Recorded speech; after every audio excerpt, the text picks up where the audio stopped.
जय श्री राम दोस्तों, स्वागत है आपका खुशी वॉइस में। दोस्तों, आज हम जानेंगे कि राम मंदिर में स्थापित रामलला की मूर्ति श्याम वर्ण की क्यों है। रामलला की मूर्ति की पहली झलक सामने आ गई है। इससे पहले रामलला के अलौकिक मुख को पीले वस्त्र से ढका गया था। इस मूर्ति को वैदिक मंत्रोच्चार के बीच गर्भगृह में रखा गया था। चलिए आपको बताते हैं मूर्ति से जुड़ी कुछ खास बातें। रामलला की मूर्ति की प्राण प्रतिष्ठा से जुड़े अनुष्ठान 22 जनवरी को दोपहर 12:20 से शुरू होकर 1 बजे तक समाप्त होगा। हालांकि उससे पहले आज एक तस्वीर सामने आई है जिसके बारे में कहा जा रहा है कि यह वही मूर्ति है जो गर्भगृह में रखी गई है। मूर्ति की ऊंचाई 51 इंच है। कमल के फूल के साथ इसकी लंबाई 8 फीट और वजन 200 किलोग्राम है। मूर्ति का निर्माण श्यामशिला पत्थर को तराश कर हुआ है। जिस मूर्ति की फोटो सामने आई है उसको मूर्तिकार अरुण योगीराज ने बनाया है।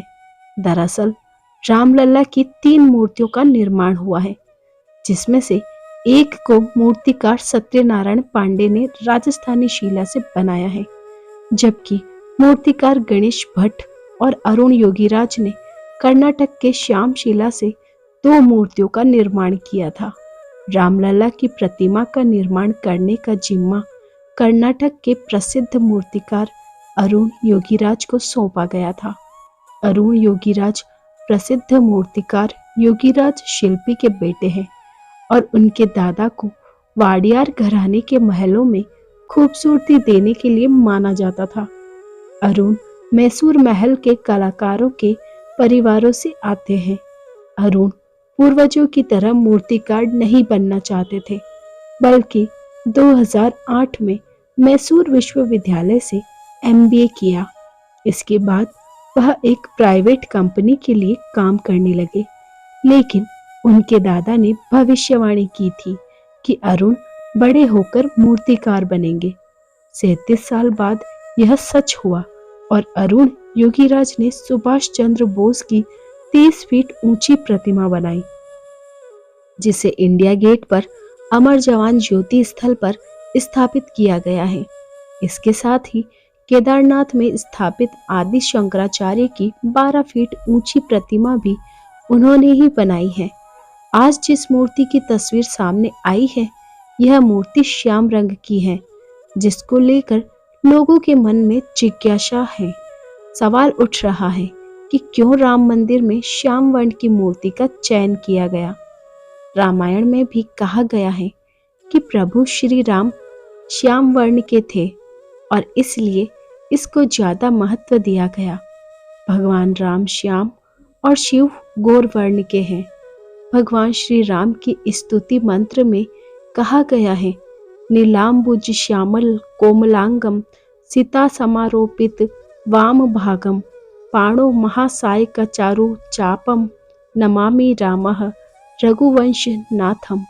अर्थात नीलकमल के समान श्याम और कोमल जिनके अंग हैं, सीता जी जिनके वाम भाग में विराजमान है, जिनके हाथों में अमोघ बाण और सुंदर धनुष है, उन रघुवंश के स्वामी श्री रामचंद्र जी को मैं नमस्कार करता हूँ।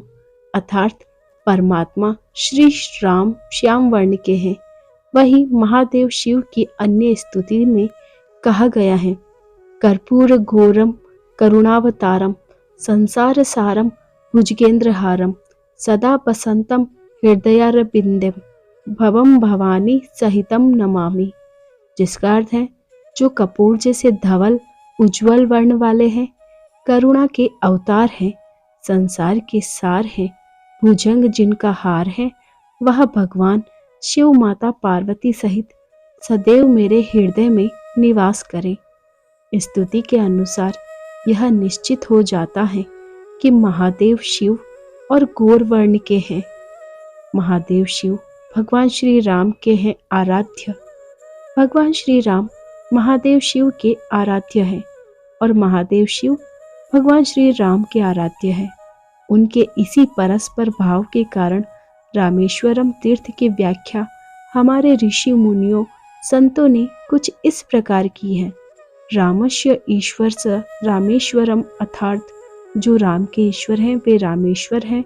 किंतु महादेव शिव जब माता पार्वती को राम कथा सुनाते हैं तब वह रामेश्वरम की व्याख्या कुछ इस प्रकार करते हैं। राम ईश्वरो यस्य सह रामेश्वरम, अर्थात श्री राम जिसके ईश्वर हैं वही रामेश्वर हैं। महादेव और श्री राम का एक दूसरे के प्रति आराध्या भाव इतना गहरा है कि दोनों ही एक दूसरे के रंग में रंगे हुए हैं। इसलिए कर्पूर गौर वाले महादेव शिव को कुछ भक्त अपने अनुभव के अनुसार नीला चित्र कर देते हैं और नीलांबुज श्यामल को मलंग वाले परमात्मा श्री राम को घोर वर्ण दर्शा देते हैं।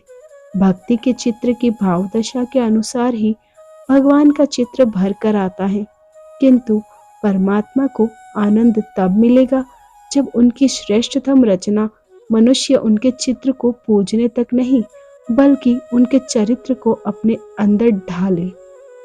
धन्यवाद। जय श्री राम। दोस्तों, आपको ये जानकारी अच्छी लगी हो तो चैनल को लाइक, शेयर और सब्सक्राइब करें।